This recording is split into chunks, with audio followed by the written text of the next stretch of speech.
ಕಣ್ಣ, ಏನೋ ಇದು? ಏನಾಯ್ತು?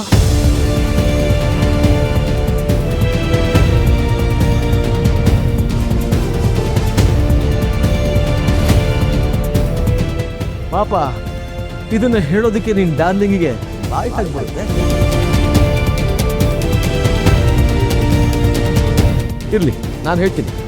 ಮಾ, ನಿನ್ ಸೊಸೆ ಇದ್ದಳಲ್ಲ ಈ ಮಾಲ್ತಿ, ದ ಗ್ರೇಟ್ ಪತಿವ್ರತ ಶಿರೋಮಣಿ, ಇವಳ ಜೊತೆ ಬಾಳೋದಕ್ಕೆ ಇನ್ ಮುಂದೆ ನನಗಿಷ್ಟ ಇಲ್ಲ.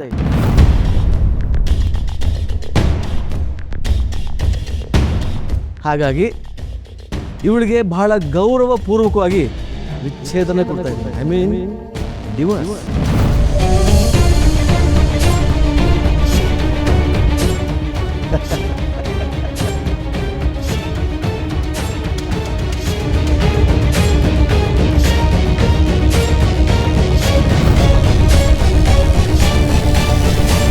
ಅಣ್ಣ, ನೀನು ಏನ್ ನಡೆಸ್ತಾ ಇದೀಯಾ ತಾರ? ನೀನು ಯಾವ್ದ್ರ ಬಗ್ಗೆ ಕೇಳ್ತಿದ್ಯಾ ಅಣ್ಣ? ಯಾವುದ್ರ ಬಗ್ಗೆ ಏನು ಎತ್ತ ಅಂತ ನನಗಿಂತ ಚೆನ್ನಾಗಿ ನಿನಗೆ ಗೊತ್ತಿರ್ಬೇಕಲ್ಲ ತಾರ.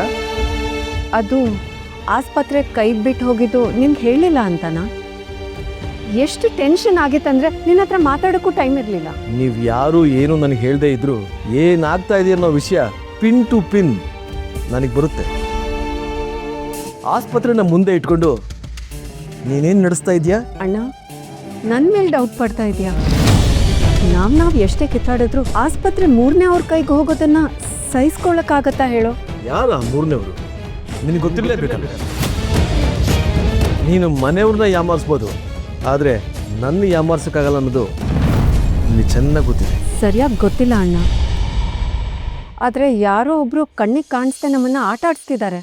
ಒಬ್ರು ಅಲ್ಲ, ಒಬ್ಳು ಅಂತ ಹೇಳಿ. ಭುವನೇಶ್ವರಿ, ರೈಟ್? ಅದು ಹೌದಣ್ಣ. ನಿನ್ಗೆ ಹೇಗೆ ಗೊತ್ತಾಯ್ತು? ನನಗೆ ಹೇಗೆ ಗೊತ್ತಾಯ್ತು ಅನ್ನೋದು ಮುಖ್ಯ ಅಲ್ಲ. ಇಷ್ಟೆಲ್ಲ ಆದರೂ ನೀನು ಯಾಕೆ ನನ್ನ ಹತ್ರ ಡಿಸ್ಕಸ್ ಮಾಡಲಿಲ್ಲ? ನಿನಗೆ ಹೇಗೆ ಹೇಳಲಿ? ಬೇಡ ಬಿಡು. ಪರವಾಗಿಲ್ಲ, ಹೇಳು. ಇದಕ್ಕೆಲ್ಲ ಕಾರಣ ಮಾಲ್ತಿ ಅತ್ತೆ. ಮಾಲ್ತಿನ? ಹೇಗೆ? ನಿನ್ನ ಹತ್ರ ಈ ವಿಷಯ ಹೇಳಬಾರ್ದು ಅಂತ ನನ್ನ ಮಾತೆಲ್ಲ ಕಟ್ಟಾಕಿದ್ರು. ನಿನ್ನ ಬಗ್ಗೆ ತುಂಬ ಚೀಪಾಗಿ ಮಾತಾಡ್ಬಿಟ್ರು. ಅದಕ್ಕೆ ಏನು ಹೇಳ್ದೆ ಸುಮ್ಮನಾಗ್ಬಿಟ್ಟೆ. ಅವಳೇನು ಬೊಗಳಿದ್ಲು?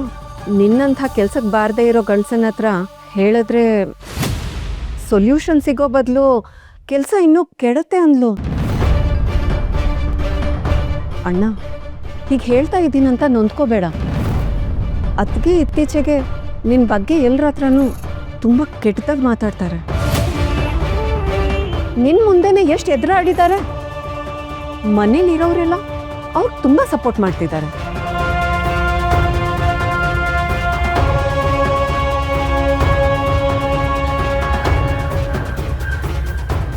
ನಿನ್ನ ಕಂಟ್ರೋಲಲ್ಲಿದ್ದ ಮನೆ ಈಗ ಅತ್ತಿಗೆ ಕಂಟ್ರೋಲಲ್ಲಿದೆ.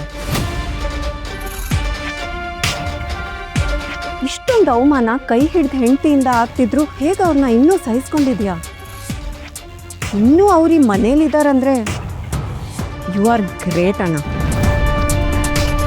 ಆದರೆ ಇದು ನಾನು ನೋಡಿರೋ ರಮೇಶ್ ಅಲ್ಲ. ನಿನ್ನ ಕೋಪ, ತಾಪ, ದ್ವೇಷ ಎಲ್ಲ ಹೋಯ್ತು ಅಣ್ಣ. ಇನ್ಮೇಲೆ ಇನ್ನೂ ನಿನ್ನ ಅವಮಾನ ಮಾಡ್ತಾ ಹೋಗ್ತಾರೆ. ನಿನ್ನ ಸ್ವಂತ ಮನೇಲಿ ನೀನೇ ಕಸ ಆಗಿರ್ತೀಯ. ಇಲ್ಲದೆ ಇರೋದನ್ನೆಲ್ಲ ಹೇಳಕ್ ಹೋಗ್ಬೇಡ ತಾರ. ಏನು ನಿನ್ನ ಧೈರ್ಯ? ಹೀಗೆ ಮುಂದುವರೆದ್ರೆ ಕಷ್ಟ ಅನಿಸ್ತದೆ. ಅಣ್ಣ, ನನಗೊಂದು ಡೌಟು. ಈ ಮನೆಗೆ ಯಜಮಾನ ನೀನಾ ಮಾಲ್ತಿ ಅತ್ತೆನಾ?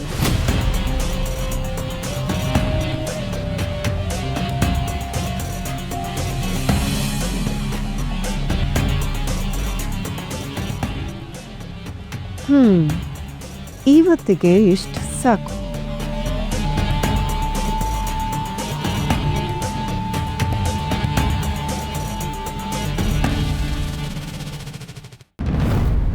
ಈಗ ಹೇಳಿ, ಈಗ ಇಲ್ಲಿಂದ ಡೈರೆಕ್ಟಾಗಿ ಕೋರ್ಟ್ ಹೋಗ್ತೀರಾ ಅಥವಾ ಸೆಲೆಬ್ರೇಷನ್ ಮಾಡೋದಕ್ಕೆ ಹಾಸ್ಪಿಟ್ಲಿಗೆ ಹೋಗ್ತೀರಾ? ನಿರ್ಧಾರ ನಿಮಗೆ ಬಿಟ್ಟಿದ್ದು.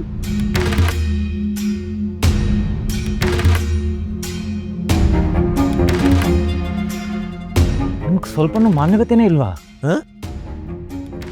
ಮಾನವೀಯತೆ ಕೇಳೋದಕ್ಕೆ ಈ ಶಬ್ದ ಚೆನ್ನಾಗಿದೆ, ಆದರೆ ಈ ಪದಕ್ಕೆ ನನ್ನ ಶಬ್ದಕೋಶದಲ್ಲಿ ಜಾಗ ಇಲ್ಲ ಕಣ.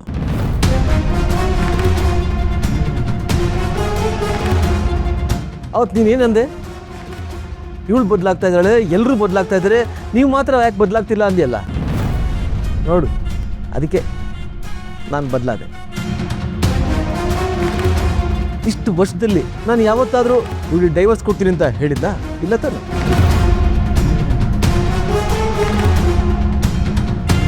ನಾನು ಹೇಳಿದ್ದನ್ನ ಕೇಳಿಕೊಂಡು ಮೂಲೆಯಲ್ಲಿ ಕೂಡ್ತಾ ಇದ್ದೆ. ಅಪ್ಪ ನಾನು ಹೋಗ್ಲಿ ಅಂತ ಸುಮ್ಮನಾಗಿದ್ದೆ.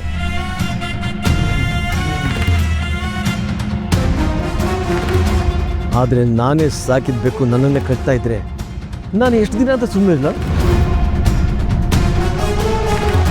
ಅದಕ್ಕೆ ನೀ ತುಂಬ ಕೇಳ್ಕೊಂಡಿದ್ದಕ್ಕೆ ನಾನೀಗ ಬದಲಾಗಿದ್ದೀನಿ. ಫಲಿತಾಂಶ ನಿಮ್ಮ ಕೈಲಿ.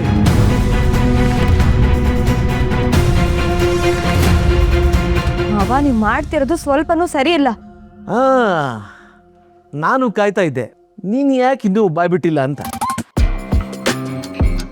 ಆ್ಯಕ್ಚುಲಿ ನಿಜ ಹೇಳಬೇಕು ಅಂದರೆ ಇದೆಲ್ಲ ಶುರುವಾಗಿದ್ದೆ ನೀನು ಈ ಮನೆಗೆ ಬಂದ ಮೇಲೆ.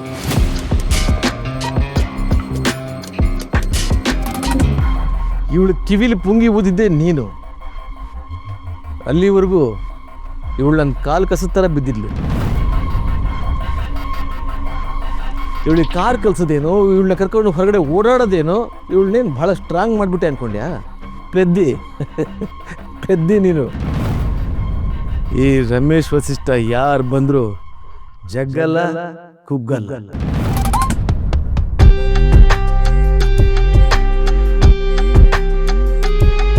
ಇಷ್ಟು ದಿನ ನೀವೆಲ್ಲ ಹಾರಾಡ್ತಾ ಇದ್ರಲ್ಲ, ಇವತ್ತು ಡಿವೋರ್ಸ್ ಕೊಟ್ಟಿದ್ದೀನಿ.